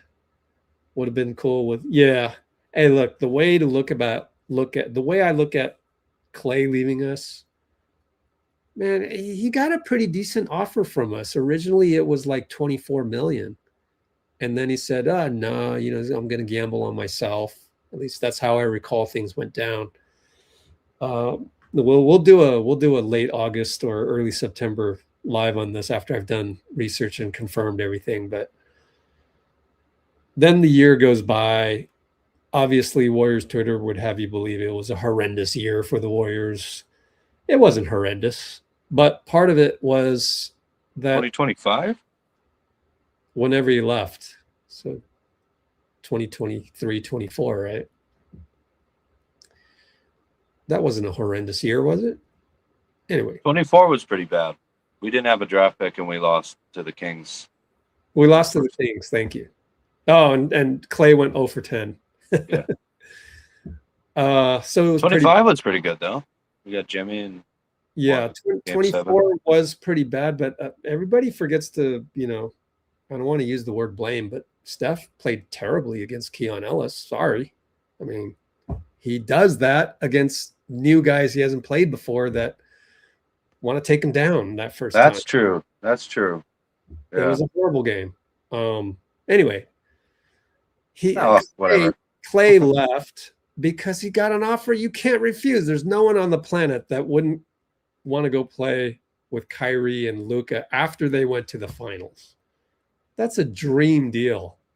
And $7 million less than what Lacob originally offered. So, you go to the golf invite with Lacob and you go, hey, Joe, we don't need to talk about this because this is the best place that I could possibly. This dropped in my lap and I love it. I get to go to an NBA Finals team with Luka and Kyrie on it. You can't be mad at that. You really just can't. He also didn't go to LA, funny enough. If I remember, because he said it'd be like the same fishbowl, all these expectations. And if Klay hadn't gotten hurt, I don't think he ever would have left. I really don't. But oh gosh, you can't help but think like that's a big if. 2017 they get KD, and so Klay his development is sort of put on the back burner, right? He's not the second option. KD's the first option, second option, whatever. Then 2019, KD gets hurt. Klay's right about to become like a true, 27 point a game superstar level player. And then his whole career was just taken away. Yeah. Like that. Yeah. And it's hard because you think about like I should have been the next superstar next to Steph. Not the same old Klay averaging 19, 20 points a game. I should have been averaging 28 and been making all first team. And you look, and he won a championship as soon as he came back. So he sort of fulfilled everything and had the redemption, or not, I mean, it's not redemption, but had the comeback story and everything. But then it was just like people were chanting Game 6 Klay in LA to him or whatever it was, And it's like, this is too much for me to like live in the past all the time. Now, since he's been gone, has that changed, and would he want to come back at some point? We can't do it this year, as you were just pointing out, and thank you for telling me that, Rich. The other day. Not enough time has passed since the plan to take him off the bench, which he didn't like because he could start next to Luka and Kyrie. Whatever the comparison, he's going to be like any other competitive basketball player and take hey, these guys wanted me here, so you should meet me at the same level as the other team. That's just what you do as a competitor. Dean, I want to take a screenshot, so move your hand. All right, thanks. Look at the screen. All right, cool. Yeah, so on Klay, I just keep coming back to who cares where the other place was, if it was LA or wherever. I mean, you get to go play on a team that just went to the finals, and you get to start, and it just so happens the two guys that are handling the ball only require you to stand in the corner, and you got PJ and Lively / Gafford as rim protectors. You can even not play that great defense. Besides, one of your teammates is equally, as bad as you are now that you're more than 35 years old. And yeah, going back to Klay, he got injured on a dunk attempt. Like that Klay Thompson in 2019, that was peak Klay, and he had the Game 6 reputation. Rich, he had 30 points on 11 shots that game.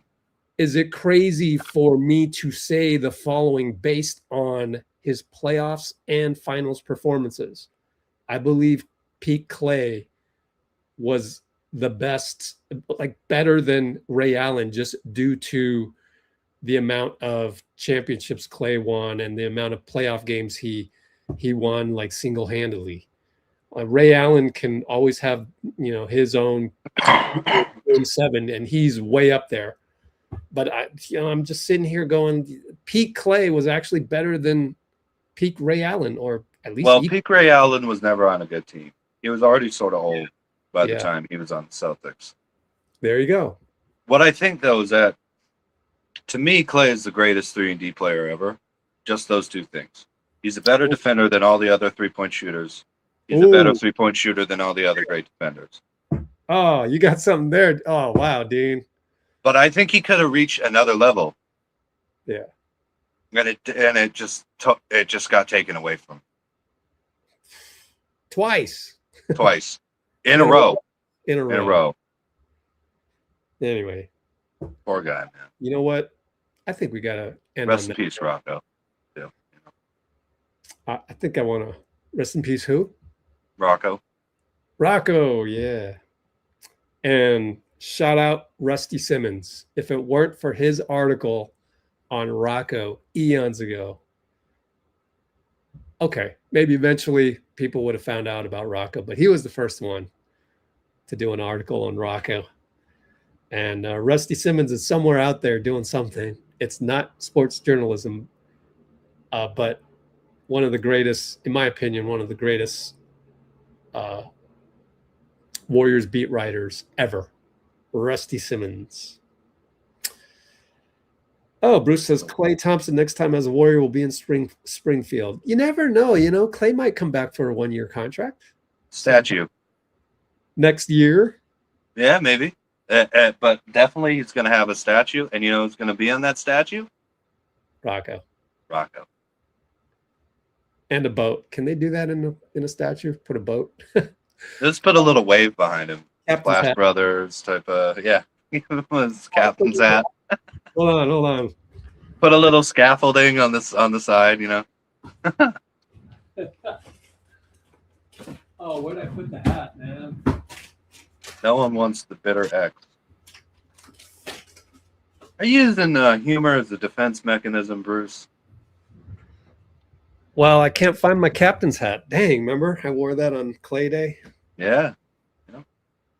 All right. Well, I think that's a great way to end the live. Let's see. Humble the Pummel says the moves that I see in the third is wait in the regular season. Well, they need to sign somebody here.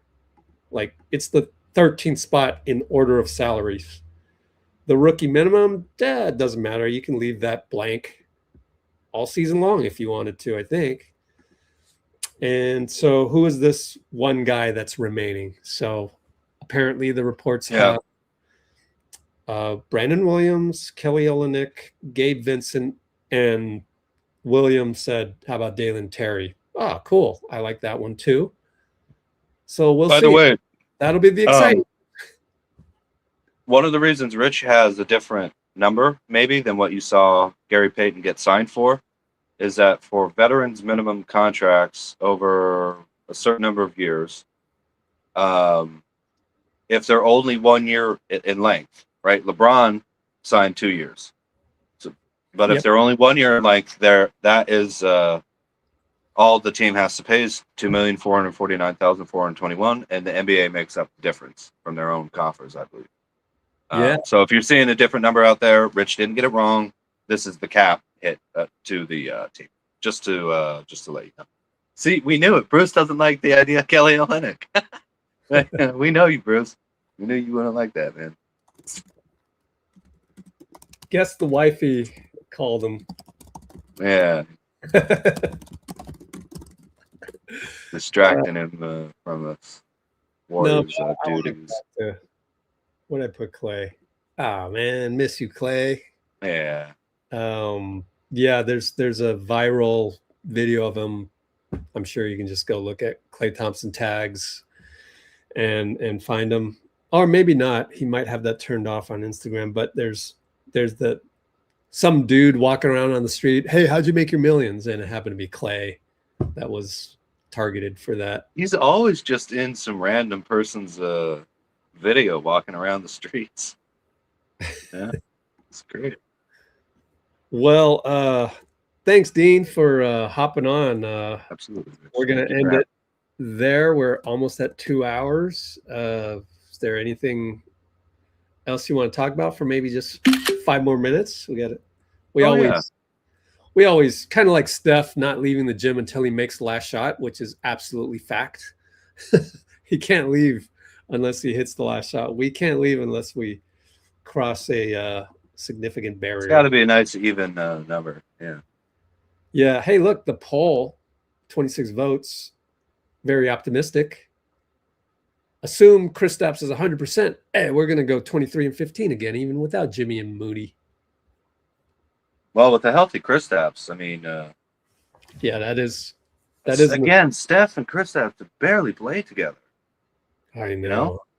Yeah, it'd be great to see just that's the crazy 2 months of them figuring it out. You know, are people starting to figure out how this thing works in terms of like the outrage thing? Once you're in outrage, you're lost. You're down the Alice's rabbit hole thing. You just can't think clearly. Look. We went 37 and 45, and you've got like credentialed journalists out there saying, you got to do something. You went 37 and 45. We went 37 and 45 because Steph missed 39 games. So if you're all mad about that, how about where's the wrath at Steph for being more healthy? I mean, like that should get as much attention as all the other reasons we were 37 and 45. Or so, if you're not outraged by that, try not to be outraged by the other stuff either. You know? Exactly. Thank you. That's what I was trying to say. Yeah. So like, you know, I mean, there's other reasons. And when you don't have Steph, it's really hard to, and Jimmy and Moody, that's 3 starters, 3 of them. And look, the whole system was designed around Steph. Yes, it has its flaws. We will address the turnovers. I will try my best to figure out just how the heck we're going to do that, because I need to become a believer in that myself. I, as a former coach, how do you teach that? I don't know. We'll see. But look, 37 and 45, like when you have a system that's designed like that, and then you remove 3 key pieces, like, really, what do you expect? Podziemski and Guy and Pat Spencer and Will Richard, like there's 0 star power at that point. Let's just accept what happened. Just accept it. And then you look at, you can't look at the moves that we can make without understanding those injuries. So then you've got, again, 85% of your salaries going to guys that are very hard to move in this particular NBA, especially with the second apron and the first apron. So, yeah, you know, we're stuck. We are. It's okay though. We're not stuck in we have no draft picks, no salary cap, no young talent. You know, we're not in that bad. And we all think that Kerr's going to play Lendeborg, right? It's not a concern for anybody. Yeah, then I think we'll be fine. By the way, when I texted Yossi Goslin and I said, have you ever seen a team with 85% of their salaries that are unmovable? And he goes, yeah, well, actually go look at Sacramento. So there is one team that we do not want to be, and that's Sacramento, because they've got like over 70% tied up in these guys. Let's look at this season. Yeah, this is an even more untenable situation. So I'm glad I'm not the Kings, because they have some issues to work out. The Denver Nuggets are kind of stuck in second apron situation, and they need to help prove to Jokic that they can maximize him. And yet Denver's in a tough situation. I'd rather have our situation than Denver's, really. Granted, they'll probably go further than we will this season, but you just can't escape some of these handcuffs that are coming. Like, they got to be I mean, scared. look at that Brown contract, man. They might lose Jokic. They might literally lose Jokic, one of the greatest players ever. Well, you have to remember they had the well,